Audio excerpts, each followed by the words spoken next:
যে সরকার যখন ক্ষমতায় আসবে এই সরকার তার জনগণকে পরিচালনার জন্য সর্বপ্রথম যে জিনিসটা দরকার হবে সেটাই হচ্ছে অর্থ। আর এই অর্থটা যদি সঠিকভাবে জনসাধারণের মাঝে ইউটিলাইজ না হয়, যদি ডিস্ট্রিবিউশন না হয়, যদি ভাগাভাগি না হয়, তাহলে পারে গরিবরা গরিব থেকে যাবে, ওরা শোষিত থেকে যাবে, বড়লোকরা দিন দিন বড়লোক হবে, গরিবরা দিন দিন গরিব হবে। এই অর্থনীতি বর্তমান সরকার চালু করেছে। সুদ যতদিন পর্যন্ত আপনি দূরীভূত করতে না পারবেন ততদিন পর্যন্ত গরিবরা সত্যিকার অর্থের মুখ দেখতে পাবে না। আজকে জাকাত ব্যবস্থা আল্লাহ তাআলা বললেন 2 নম্বরে ওই সরকার চালু করবে। সেই জাকাত ব্যবস্থা যদি আজকে চালু থাকতো, আজকে স্বাধীনতা হলো কত বছর? 71 সাল থেকে নিয়ে আজকে 2024। এত লম্বা সময় দেশ পরিবর্তনের জন্য লাগে না।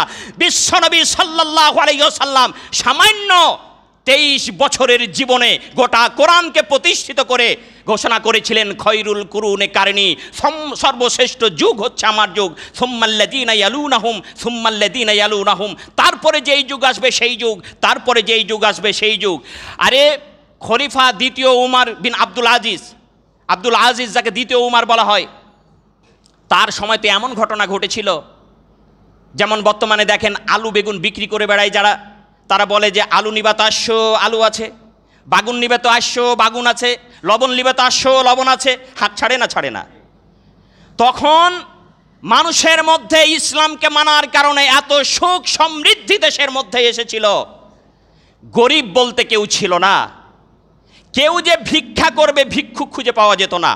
এখন আপনার আমার উপরে জাকাত ফরজ হয়েছে, জাকাতের টাকা তো দিতে হবে, এটা তো ময়লা, এটা তো রাখা যাবে না, গুনাহ।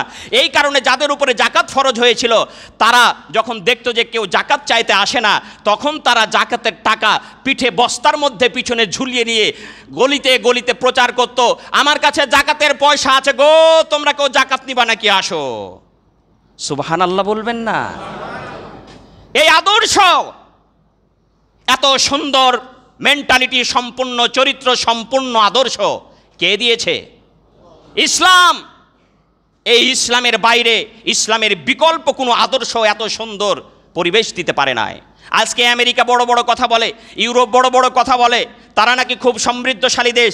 আমেরিকাতে ফকির নাই? আছে না নাই? ইউরোপে ফকির নাই? আমেরিকা ইউরোপের ইতিহাসে তারা কোনোদিন দেখাতে পারবে আমার দেশে একটা ফকির ছিল না? আমরা পারবো, আমরা মুসলমানরা পারবো, আমাদের ইতিহাস আছে, যদিও এখন নাই কিন্তু ছিল।